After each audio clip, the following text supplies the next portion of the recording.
এখন বেড়ায় যখন ঋণ আনতে গেছে, অফিসও গেছে, পরে অফিসারে কয় কি লিখাইছে, কয় যে আপনারা বলে ঋণ দেন, আমি গরিব মানুষ, রিক্সা কিনতাম পারলে কোনো মতে কামাই কইরা চিন্তা করছি টাকাটা কিস্তি আকারে দিয়া দেবো। কয় ভাই এটা সিদ্ধান্ত হয়েছে ঋণ পুরুষের হাতে দেওয়া হবে না, ঋণ দেওয়া হবে মহিলাদের হাতে, ঠিক কিনা কয়? যেই মহিলা জীবনের বাড়ির ঘাড়াত যায় নাই, জীবনে বাড়ির আঙ্গিনা সেটা যায় নাই, বেশিতে বেশি হইলে ডাক্তার দেখাইতে গেছে, হেই মহিলারে ঋণের নাম দিয়া আইনা সেটা উপজেলার থেকে এই গ্রাম থেকে শহরে আনছে, শহরে অফিসারের কাছে নিছে, অফিসারে কইছে টিপসই দেন, ওর অফিসার টিপসই দিতে গেছে বেডি, বুড়া বেডি, জীবনে ঘরেতে বাড়িছে না, বেডির তো শৈল কাঁপতে আছে, বেডি টিপসই দেয় এক জায়গা, পরে গিয়ে আরেক জায়গা। তখন এই অফিসারে আইয়া সেটা বেডির হাত দইরা হেবিটি টিপসই দেওয়ানোর আগে হেতে হেতে হেবিটির হাত দইরা ওই টিপ দেওয়াইতে আছে।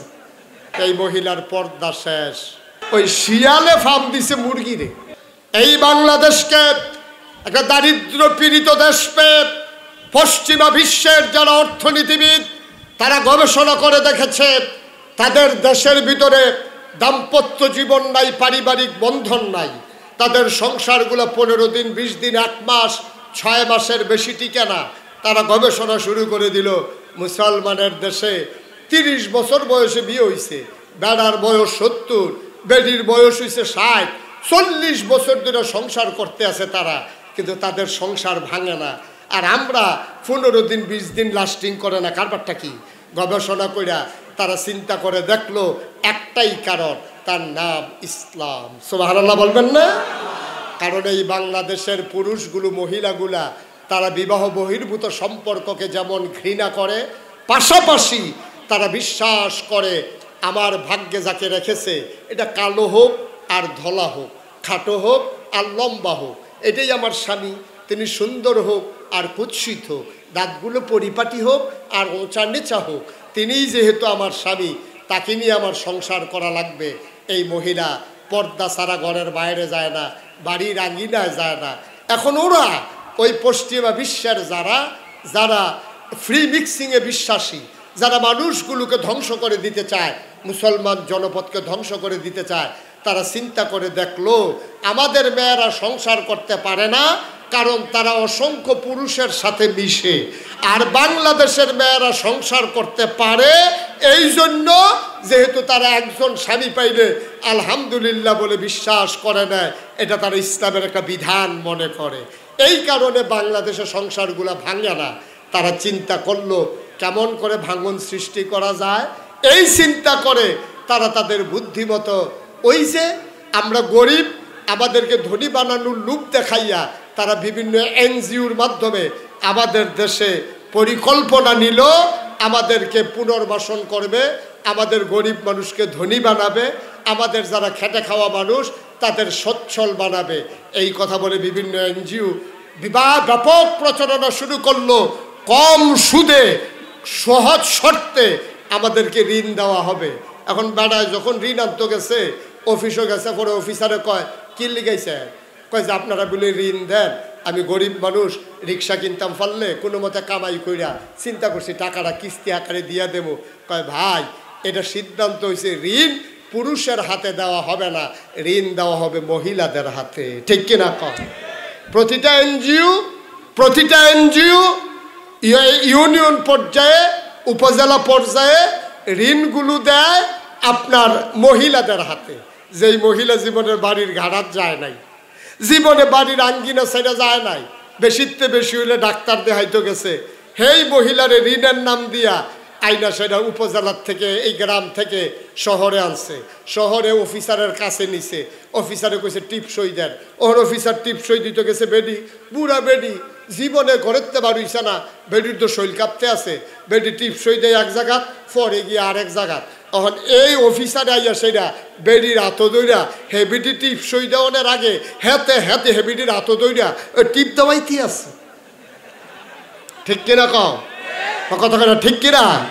এই মহিলার পর্দা শেষ, এই মহিলার বাড়ির আঙ্গিনা শেষ, এই মহিলার ধ্বংস শেষ করে দিছে এই মহিলারে। এখন সংসারগুলো আজকে ভাঙনের পথে, আমরা স্বাবলম্বী হচ্ছি, আমরা ধনী হচ্ছি, কিন্তু আমাদের ইসলামী কৃষ্টি কালচার থেকে আমাদেরকে দূরে সরিয়ে দেওয়া হচ্ছে খুব পরিকল্পনার মাধ্যমে, সুচতুরভাবে, সুনিপুণভাবে আমাদেরকে ধ্বংস করে দেয়া হচ্ছে। আমার মেয়েদেরকে আজকে বোঝানো হচ্ছে, ছেলে যদি হুন্ডার পিছনে দুই দিকে দুই পা দিয়া বসতে পারে, মেয়ে বসতে পারবে না কোন দুঃখে।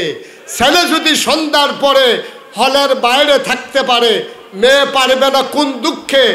একদল নাস্তিক মুরতাদ মুসলমান নামের কলঙ্ক আমার এই সমাজকে ধ্বংস করে দেওয়ার জন্যে আজকে আমার মেয়েগুলাকে, আমার মায়েদেরকে আজকে রাস্তার ভিতরে নারী স্বাধীনতার নামে বের করতে চায়। ঠিক কিনা বলো? তারা বুদ্ধি দিছে, কয় বেরিয়ে তোমরা কি এত বোকা হইছো? আগিলা দিন আছে আর বেড়াইতে সারাদিন ঘুরতে পারবো, তুমি খালি ঘরে বইয়া থাকবা। এবারও যাবো, তুমিও যে ব্যাপার যাবো মসজিদও তুমি যে ব্যাপার কেন। এই বেডিরে ফার্ম দিছে, বেডিরে ফার্মে ধরছে। এই যে কি ফার্মটা যে দিছে, শিয়ালে মুরগি রেছে, এই কথা তো একটা মনে পড়ছে। ওই শিয়ালে ফার্ম দিছে মুরগিরে।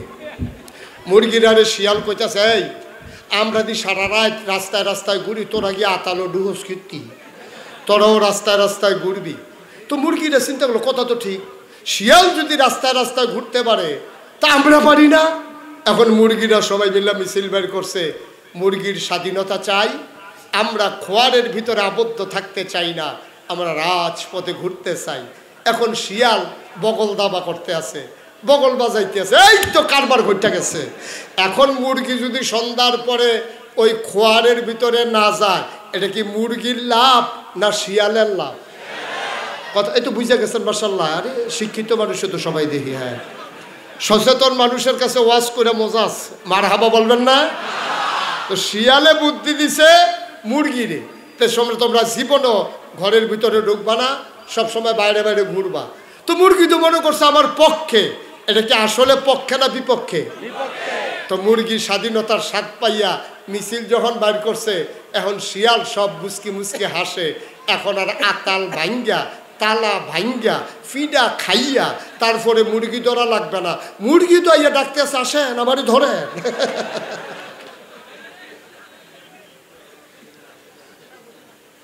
ঠিক কিনা কন?